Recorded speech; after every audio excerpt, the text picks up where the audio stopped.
नगर निकाय चुनाव उत्तर प्रदेश में अब अपने चरम पर है, लेकिन गोरखपुर की सीट पर कहीं भाजपा की सहयोगी पार्टी निषाद पार्टी ही खेल न कर दे। ऐसा हम क्यों कह रहे हैं, अब वो भी आप जान लीजिए। दरअसल पूरे गोरखपुर जनपद में लगभग 4 लाख के करीब निषाद समाज के वोटर्स हैं और आसपास के जिलों की बात करें तो ये संख्या और अधिक ज्यादा बढ़ जाती है। निषाद समाज के ये वोटर्स किसी भी राजनीतिक पार्टी की गणित को बिगाड़ सकते हैं। वहीं गोरखपुर में निषाद पार्टी का अच्छा खासा दबदबा भी है, लेकिन जिस दिन भाजपा की तरफ से गोरखपुर में मंगलेश श्रीवास्तव के नाम की घोषणा मेयर पद के प्रत्याशी के तौर पर हुई, उसी शाम निषाद पार्टी ने भी अपने 13 प्रत्याशी अलग अलग सीटों पर मैदान में उतार दिए, जिसमें कि 8 पार्षद के पद पर थे तो वहीं 5 प्रत्याशी नगर पंचायत अध्यक्ष पद के लिए घोषित किए गए। बस फिर क्या, सभी प्रत्याशियों ने पर्चा दाखिल किया, चुनाव चिन्ह आवंटित हो गए और तो और नाम वापस लेने का समय भी गुजर गया। अब समय बीत जाने के बाद निषाद पार्टी ने अपने प्रत्याशियों से भाजपा को समर्थन देने की अपील कर दी।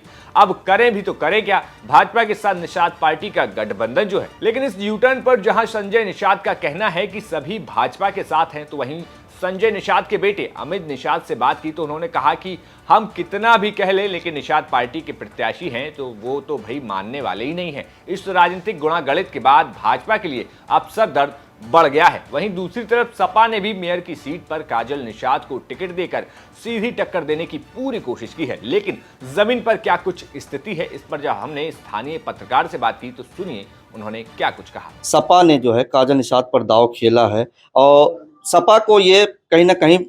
महसूस हो रहा होगा कि गोरखपुर में मुख्यमंत्री के शहर में चुनौती देना बहुत ही कड़ा है, लेकिन फिर भी उसने काजल निषाद की तरफ उनके तरफ गया है। क्या उसके पीछे रीजन होगा, किस वजह से काजल निषाद को प्रत्याशी बनाया गया है? जी, मैं आपको बता दूं कि जब से निकाय चुनाव यहाँ हो रहा है और अगर बात करें तो पहली बार तो समान सीट पहली बार जो है मेयर की रखी गई है यहाँ और निर्धारित है कि समान सीट रहेगी। उसके बाद इसके पहले जब भी चुनाव हुआ है बीजेपी का ही परचम लहराया है। केवल एक बार की बात करें सन 2001 में तो यहाँ लोगों ने किन्नर पर दांव लगाया था और किन्नर को चुनाव जिता करके मेयर बनाया था। लेकिन इस बार जिस तरह से देखा जा रहा है कि समान सीट होने के बाद एक कयास लगाया जा रहा था कि सभी पार्टियां कहीं ना कहीं समान उम्मीदवार पर ही अपना दांव लगाएंगे। सपा भी उसी कयास में लगी हुई थी, लेकिन उसे कोई मजबूत दावेदार ब्राह्मण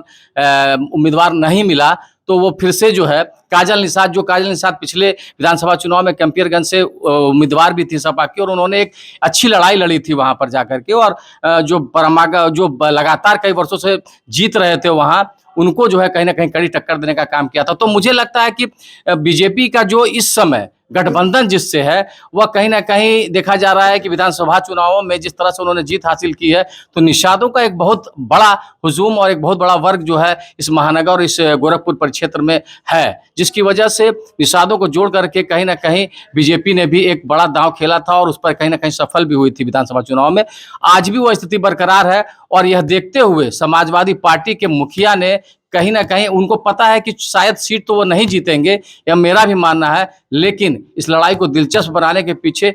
निषाद वोटों में सेध मारने की जो कोशिश की जा रही है और उनको कहीं ना कहीं उस कोर वोटरों को अपनी तरफ आकर्षित करने के लिए एक अभिनेत्री को मैदान में उतारा है, क्योंकि वो अपने लटके झटके और बाकी चीजों से युवा वर्ग को, खासकर युवा वर्ग को अपनी तरफ आकर्षित कर सकती हैं, जो एक लड़ाई में बहुत बड़ी लड़ाई साबित हो सकती है और कहीं ना कहीं खेलने में और इस लड़ाई में बेहतर बहुत मजा आने वाला है। तो यह देखते हुए एक साधने की कोशिश की जा रही है कि क्योंकि आगामी 2024 का भी लोकसभा चुनाव है, उसके बाद फिर विधानसभा चुनाव है, तो ये एक ट्रायल भी है उनको कि इस तरह से अगर हम सेंध मार सकते हैं अगर निषाद वोटों में, तो बाकी सब समीकरणों को बैठा करके हो सकता है सीटों में कहीं ना कहीं अंतर पैदा किया जा सकता है। यही एक सबसे प्रमुख और बड़ी वजह मुझे दिखाई दे रही है। फिलहाल अखिलेश यादव ने योगी आदित्यनाथ के गढ़ में समीकरण तो बैठा दिए हैं, ऐसे में अब ये देखना होगा कि आगे आने वाले समय में क्या कुछ नतीजे देखने को मिलते हैं। फिलहाल ये सारी जानकारी भेजी थी गोरखपुर से हमारे सहयोगी रवि गुप्ता ने। तब तक उत्तर प्रदेश और चुनाव से जुड़ी हर एक खबर को जानने के लिए देखते रहिए यूपी तक। शुक्रिया।